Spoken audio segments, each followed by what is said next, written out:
एक कहावत है, मैं किसी के ऊपर पर्सनल नहीं बोल रही हूँ, ना कोई इसे पर्सनली ले, बट कहावत है कि जब नदी के इस पार शेर खड़ा रहता है तो आप नदी के उस पार देखेंगे गधा, कुत्ता, सुअर, बकरी सब एक साथ खड़े रहेंगे और उस पर टिटियाएंगे, क्योंकि उनको पता है कि उस तरफ शेर खड़ा है और शेर का डर है वो।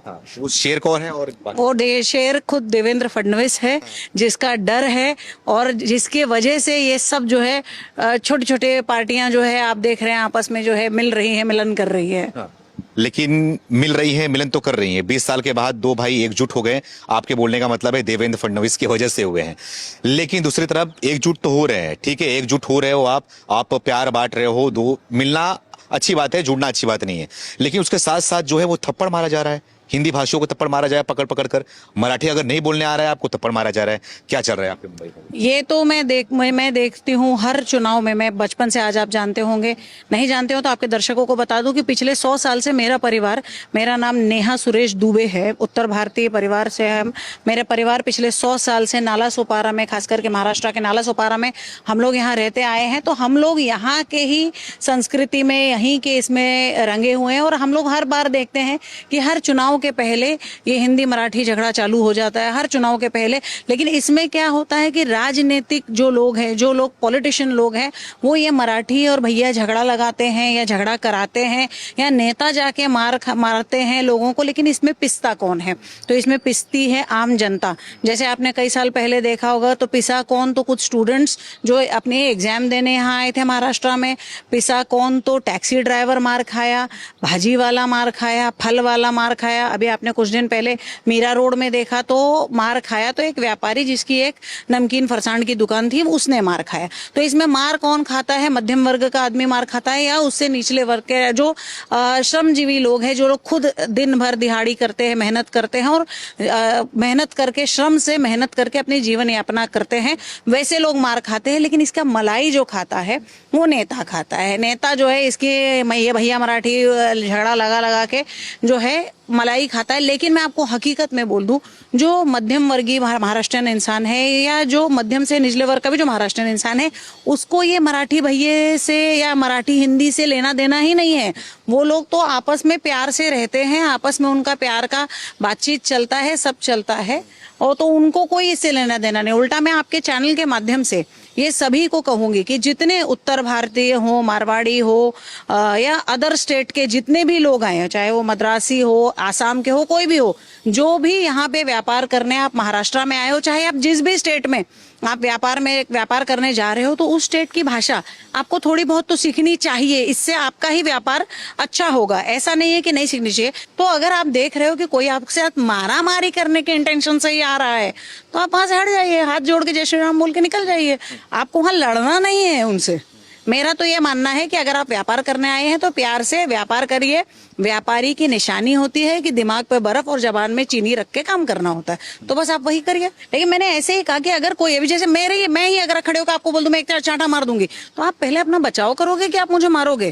क्योंकि मेरा सिंपल कहना है, भाई आप व्यापार करने आए हो, आप यहाँ पैसा कमाने आए हो, अपने परिवार का जीवन यापन करने आए हो, तो आप आइए, चुपचाप नीचे मुंडी करके पैसे कमाइए और कोशिश करिए कि आप यहाँ की भाषा सीखिए। क्योंकि देखिए, आप जिस स्टेट में हो उस स्टेट की थोड़ी बहुत भाषा तो आपको सीखनी चाहिए। उससे आपका ही व्यापार अच्छा होगा, आपका ही धंधा अच्छा होगा। तो वैसे ही जो है अचानक से लोग आके आपको थप्पड़ मारने रहे हैं, तो कैसे पता चलेगा? क्या करेगा आप लोग? भीड़ बचाव करोगे या फिर चुपचाप मार खा के सह लोगे? उसका कुछ जो है वो जवाब नहीं दिया देखिए, उसमें या तो एक यही होगा कि देखिए दुकान आपकी है। मैं मीरा रोड का एग्जाम्पल देती हूँ, मैं और कोई एग्जाम्पल नहीं देती हूँ। मीरा रोड में जो हुआ, वो बंदे की दुकान थी, उसके दुकान पे आके मारामारी हुई, एक एफआईआर हुआ लोगों पे। बाद में कई दिन तक मसला चला कि उनको अरेस्ट नहीं किया गया, अरेस्ट नहीं किया। लेकिन वो आदमी ने मार खाया। जो 8 थप्पड़ इतना फेमस हुआ, बड़े बड़े सारे चैनलों पे दिखाया गया, नेशनल चैनल पे प्लस महाराष्ट्र के चैनल पे, सारे चैनल्स पे दिखाया गया। वो आदमी को तो मार खाते हुए दिखा ना। आज उसकी पत्नी ने, उसके बच्चों ने, उसकी माँ ने, उसके रिश्तेदारों ने, सबने देखा होगा। और हो सकता है उसके समाज में कुछ लोग बोल भी दे रही है, तो वही है ना जो 8 लाफा खाया था, तो उसकी इज्जत की तो धज्जियां उड़ गई, बराबर की नहीं? मार तो खाया अलग, तो ये क्या एफआईआर होने से तुम्हारे वो 8 लाफे का दर्द चला गया क्या? नहीं गया। जो समाज में तुम्हारा नाम इज्जत खराब हुआ, वो गया क्या? नहीं गया। तो मेरा यही कहना है कि अगर आप देख रहे हो कि कोई आप पे हमला करने आ रहा है, तो पहले तो आप वहां से हट जाइए। एफआईआर कर सकते हैं आप। और उसके अलावा अगर बहुत ये है तो सबसे ज्यादा ध्यान तो हमारे स्टेट के जो गवर्नमेंट है, स्टेट गवर्नमेंट जो है, उनको न्याय व्यवस्था संभालनी चाहिए। उनको देखना चाहिए कि ये सब चीज ना हो और कहीं नहीं हो। लेकिन उसपे भी ये होता है कि कहाँ कहाँ तक आप जाके बचाओगे, कितना बचाओगे। और अभी तो नया बताया गया है कि आप मारो पर वीडियो मत बनाओ। राज ठाकरे ने खुल के बोला है कि मारिए पर वीडियो मत बनाइए। पहले ये बोला था कि मारो और वीडियो बनाओ, अब ये बोला गया है कि मारो और वीडियो मत बनाओ।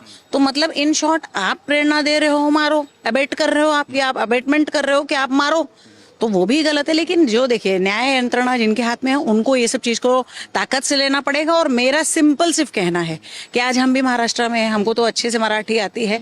ये है कि अगर आपसे कोई आके पूछे भाई आपको मराठी आती है क्या, आप बोल दो भाई मैं नया नया आया हूँ, मैं मराठी सीख रहा हूँ, मैं एकदम फ्लुएंट मराठी आपके जैसा नहीं। देखिए ये तो डरने वाली बात हो गई ना। ये हम भारत में रह रहे हैं, हम अब भारत में कहीं भी संविधान हमें अधिकार दे रहा है कि कहीं भी जाके कहीं भी रह सकते हो। अब कोई हमसे जबरदस्ती बोल रहा है कि उनको मराठी आती है कि नहीं आती है, कि नहीं आती है कि नहीं, बोल बोल बोल, तो ये तो सही नहीं है ना। तो हम जबरदस्ती डर के रहे, इसका मतलब ये डर के रहो फिर यहाँ पर। तो उसमें फिर वही हो जाती है ना, राजनीति शामिल हो जाती है ना।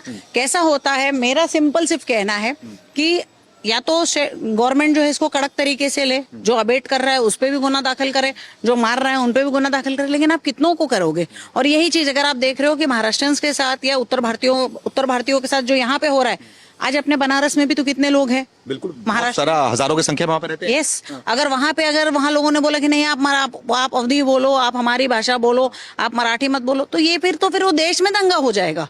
एक चीज सबको ध्यान में रखनी चाहिए कि हम स्वतंत्र भारत में रह रहे हैं और स्वतंत्र भारत में रहने की स्वतंत्रता हमको संविधान ने दी है। तो और हमारे फ्रीडम ऑफ स्पीच भी है हमारे पास। लेकिन इसका मतलब ये नहीं है कि आप हमारे फ्रीडम में आप ट्रेसपास करोगे और आप बोलोगे नहीं मराठी बोलो। हम मराठी का सम्मान करते हैं। मोदी जी ने मराठी को अभिजात भाषा का दर्जा दिया है, हम उसकी भी सम्मान करते हैं। खाली मेरा ये कहना है आप नड़ जाओगे कि नहीं मैं तो मराठी बोलूंगा ही नहीं, वो गलत है। वो मत बोले ना, आप बोले हाँ मैं सीख रहा हूँ, मैं आपका जितने फ्लुएंट नहीं बोल रहा हूँ, मैं सीख रहा हूँ। लेकिन क्यों मैं बोल रही हूँ, क्योंकि आप व्यापार कर रहे हो। आज जिस रिक्शे वाले को मारा या जिस टैक्सी वाले को मारा, उनका टैक्सी तक तोड़ दिया गया था। तो उनका तो धंधा है, मतलब उनकी रोजी पे मारा गया, उनके पेट पे मारा गया है, तो उनका तो धंधा नुकसान चौपट कर दिया। तो मेरा बस यही कहना है कि आपका धंधा है, आपका हाथ दबा है, तो आप शांति से रहिए, है कि नहीं। ठीक है, आने वाले समय में बीएमसी चुनाव भी है कुछ ही महीनों में, तो क्या कहना है कि ये बीएमसी चुनाव को देखते हुए किया जा रहा है और बीएमसी चुनाव में इसका क्या नतीजा आने वाला है? थप्पड़ मारने के बाद क्या लग रहा है कि जो इनके मनसे के जो वोटर जो है उनके पास आने वाले हैं, क्योंकि दो भाई अब एकजुट हो गए हैं, तो उसका नुकसान किसको है और फायदा किसको? देखिए वो लोग मराठी और हिंदी भाषी का जो झगड़ा लगाए हैं वो हर चुनाव के पहले करते हैं। और इस बार भी उन्होंने यही किया, क्योंकि अभी विधायक तो एक भी तो चुन के आए नहीं उनके पार्टी के, तो वो सोच रहे हैं कि भाई किसी के साथ सम्मिलित हो जाए तो शायद एक दो नगर सेवक तो हमारे चुन के आ जाए, वो कर रहे हैं। लेकिन मैं आपको बताती हूँ जो स्टाइल वो ले रहे हैं, अभी वोटर्स भी समझदार हो गए हैं। आपने सीधे सीधे देखा कि 132 नालासोपारा विधानसभा में जो वेदांता कांड हुआ था, वो भी डराने का टैक्टिक्स किया गया था, डराने। लेकिन हुआ क्या, रिजल्ट क्या आया, एकदम विपरीत आया। विनोद तावड़े वाले की बात, जी विनोद तावड़े वाले केस की बात कर रही हूँ कि रिजल्ट क्या आया, तो एकदम विपरीत रिजल्ट आया कि जो मार खाया वो पक्ष जीत गया। तो ये हो सकता है कि आप डर का, आप आतंक का कोशिश कर रहे हो, लेकिन उससे हो सकता है रिजल्ट। देखिए क्या होता है, हर बार जो सोचे जो प्लान करे वही जरूरी नहीं है कि वो एग्जीक्यूट हो। आपके बोलने का मतलब क्या है कि जो जनता जो मार खा रही है वो इसका जवाब जो है वोट के तहत देगी? हाँ ऑब्वियसली वोट के तहत ही देगी, और जनता बहुत समझदार है। और ऐसा नहीं है कि महाराष्ट्र में एब्सोल्यूट महाराष्ट्रियंस लोग ही रह रहे हैं या मराठी लोग ही रह रहे हैं, अदर स्टेट के भी आए हुए बहुत सारे लोग रह रहे हैं, तो उन लोग भी तो वोटर्स हैं, तो वो लोग भी तो अपना जवाब देंगे। और उल्टा अगर आप मराठी या हिंदी करोगे तो ऑब्वियसली वो आपको तो वोट नहीं देंगे, किसी और पार्टी को दे देंगे लेकिन आपको नहीं देंगे।